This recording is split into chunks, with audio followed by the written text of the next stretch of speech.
경희서당의 강경입니다. 용룡이 들어간 고사성어 두 번째 시간입니다. 오늘은 19개 고사성어 가져왔는데요. 저번 시간에 17개, 오늘 19개, 그러면 38개인데 중간중간에 같은 고사성어를 제가 끼워 넣었으니 40개가 훨씬 넘습니다. 그래서 한 40개 정도 배운다 이렇게 생각하시면 될 것 같습니다. 오늘 두 번째 시간이고요. 용이 들어간 고사성어 모두 다 정리해 드리겠습니다. 끝까지 함께 하시죠.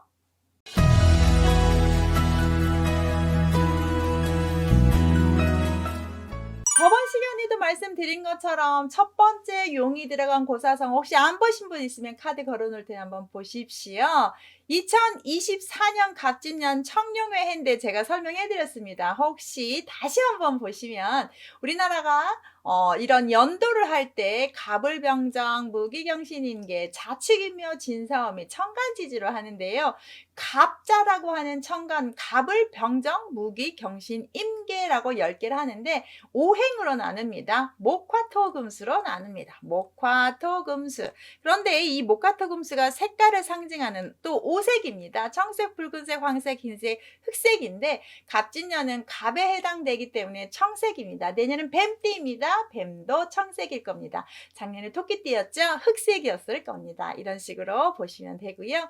용은요, 제일 중요한 게 이겁니다. 왕을 상징한다. 저번 시간에 한번 보시면서 익히 하셨죠? 그래서 임금왕 군주로 생각하시고 좋다는 의미로 보시면 되겠습니다. 시작하겠습니다. 이번에는 활용점정, 활용유구, 용두삼이, 용안호미, 도룡지기 이렇게 한번 볼게요. 활용점정 꼭 알아두시고 용두삼이 알아야 되겠고 용안호미 아셔야 되겠고 도량지기 어머 이 페이지는 거의 다 아셔야 되겠는데요. 그 다음 어질용문, 어변성령, 어령, 장화, 백령, 어복, 도간용이라고 표현하는데 문장 이야기할 때 용을 많이 쓰더라고요. 여러분 다 이렇게 물고기 보시는데 도간용은 조금 더 유심히 보십시오. 자, 그 다음에 은증, 용병, 거수, 마룡, 용비봉추, 용미봉탕, 울룡풍호라고 했는데요. 용미봉탕 들어보셨죠? 네, 그렇습니다. 뭐 여기도 많이 들어본 말이 없으실 것 같은데 설명 들으면서 조금 익히 한번 보십시오.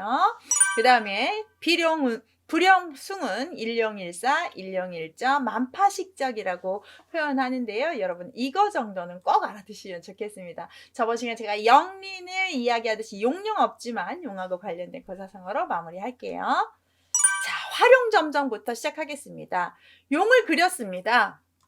그런데 눈동자를 마지막에 채워 넣었더니 이 용이 사라져 버렸습니다. 양나라 장승효라는 화가가 금능 안락사라는 절 벽에다가 용을 쫙 그렸는데요. 눈들이 없습니다. 그래서 스님이 눈 하나 좀 왜 눈이 없느냐 했더니 눈을 찍으면 승천할 것 같아서 그랬다라고 해서 한 마리를 찍게 되는데요. 갑자기 천지개벽하면서 올라갔다고 합니다. 가장 중요한 부분, 가장 마지막에 해야 되는 완성하는 부분 정말 알아두시면 좋겠어 활용점정이라고 합니다. 보통 파벽비거라고 표현하기도 합니다. 그대로 용이 올라갔기 때문에 벽을 깨트리고 날아간다라는 뜻으로 이렇게 파벽비거라고도 하는데 활용점정으로 알아두시면 좋겠습니다. 여러분은 무엇이 마지막에 활용점정입니까? 적절한 예시는 아닌데요. 저 같은 경우는 이게 화장을 할 때 여자들의 활용점정은 립스틱입니다. 다 해놓고 립스틱 안 칠하면 정말 이상하거든요. 옷을 다 입고 또 마무리는 또 핸드백이나 구두입니다. 이런 식으로 마지막에 우리가 찍어야 되는 부분. 음식 먹을 때 마지막에 쫙 뿌리는 참기름, 깨소금 뭐 이런 거. 그래서 마지막에 아주 없어서는 안 되는 것들을 활용점정이라고 하죠. 자, 활용류구라고 해서 용을 그리려다가 뭐가 돼버렸습니까? 개가 돼버렸습니다. 이런 용을 그리다가 개를 됐는데요. 능력에 맞지 않게 욕심부리다가 망신당할 때 활용류구라고 합니다. 기대를 엄청 했습니다. 그런데 개가 됐습니다. 정말 욕심부리다가 망신당할 때 이렇게 활용개구 류구라고 합니다. 용두삼이 들어보셨죠? 용머리인데 꼬리는 뱀이에요. 시작은 엄청났습니다. 끝이 좋지 않았습니다. 방금 했던 용을 그리다가 개가 됐던 것처럼 용조사미도 아마 그런 경우인데요. 살면서 이런 경우가 왜 없겠습니까? 새해 돼 가지고 엄청난 계획 세우실 것입니다. 그래서 한 3 월까지 우리가 지키기가 좀 힘들죠. 그렇습니다. 저도 항상 하는 것 중에 계획을 좀 지키는 편인데 어찌 이렇게 다이어트는 안 되는지. 그래서 시작이 좋으나 끝이 좋지 않을 때.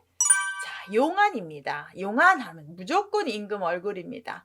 호랑이 눈썹을 하고 있습니다. 와, 이런 관상을 가시는 분은 대단하죠. 그래서 임금의 관상이라든지 뭐 장수라든지 장관이 될 사람이라든지 높으신 분이라든지 이럴 때 얼굴 위험이 넘치는 풍모를 용안에 호의를 가졌다 이렇게 표현한다고 합니다. 관상적으로 최고죠. 자, 도룡직인데 알아두십시오. 용을 잡는 재주가 있대요. 여러분, 용 잡는 재주, 어떤 재주입니까? 잘 보시오. 용 잡을 수 있습니까? 상상의 동물인데요. 어디서 이렇게 뻥을 칠까요? 아무리 뛰어난 실용적인 가치가 없는 기술을 비유적으로, 실용 가치가 없는 기술을 비유할 때 도룡직이라고 합니다. 아무리 좋아도 할 수 없는 거. 할 수 없는 것들을, 그런데 과학이 발달하면서 아무리 안 될 것 같은 것들이 되어가고 있어서 신기하기도 합니다. 그래서 도룡지기는 용 잡는 기술이라고 엄청나게 호기롭게 얘기했지만 안 되는 겁니다. 그 다음 어질용문이라고 해서 물고기 바탕에 용무늬를 갖고 있고, 그러면은 문이라고 해석을 합니다. 용무는 용 같고 위험이 있지만 실제는 물고기 같다는 뜻으로 옳은 듯하나 실제는 아닌 것. 물고기 바탕에 용무늬를 했어요. 그러니까 본질은 물고기밖에 안 돼요. 무늬는 용처럼 정말 부자인 것처럼 하고 다니는데 실상은 통장이 마이너스인 적절한 표현인지는 모르겠습니다. 옳은 듯하나 실제 아닌 것들을 표현할 때 씁니다. 자, 여기도 똑같이 보세요. 물고기가 변해서 용이 됩니다. 이건 좋은 뜻 같죠? 그렇죠. 아주 공공하던 사람이 부귀를 누리게 됩니다. 보잘것없던 사람이 큰 인물이 됩니다. 그러면 지금 계속 비유법 보십시오. 물고기는 좀 낮고 용은 아주 상승 기운이 있는 걸로 해석을 하시면 해석이 편하게 됩니다. 많이 쓰는 말들은 아닌데 혹시라도 이렇게 사자성어를 보시면 의미만 보고 해석은 무조건 되시니까 그렇게 한번 보시고 유명한 거 외우시고. 어룡장화인데 이것도 똑같습니다. 앞에 거 같은 말인데 잉어가 용으로 화한다 해서 장차라고 해석하는 게 좀 특이합니다. 장차 뭐가 됐을 것이다? 용이 됐을 것이다. 그래서 물고기가 장차 용으로 변화되었다 이렇게 해야 조금 수월합니다. 해석이 특이하죠? 그래서 과거제 했을 때 요즘은 뭐 고시 봐가지고 딱 사법고시 되면 판사 되고 변호사 되고 검사 됐을 때 이렇게 표현해도 괜찮지 않을까 싶습니다. 자, 백령어복입니다. 흰 용이 물고기 옷을 입었습니다. 용이 물고기 옷을 입었습니다. 신분이 높고 귀한 사람이 남모르게 물고기 옷을 입고 평민처럼 다녔습니다. 그럼 좋은 걸까요? 높은 지에 있는 사람이 남모르게 다니다가 뜻하지 않게 욕을 볼 수 있습니다.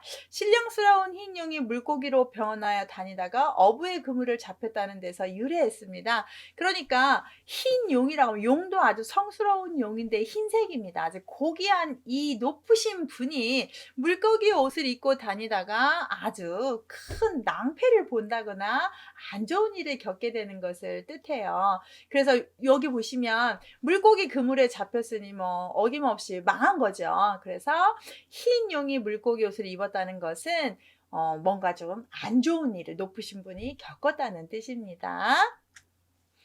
도관용 좀 알아두십시오.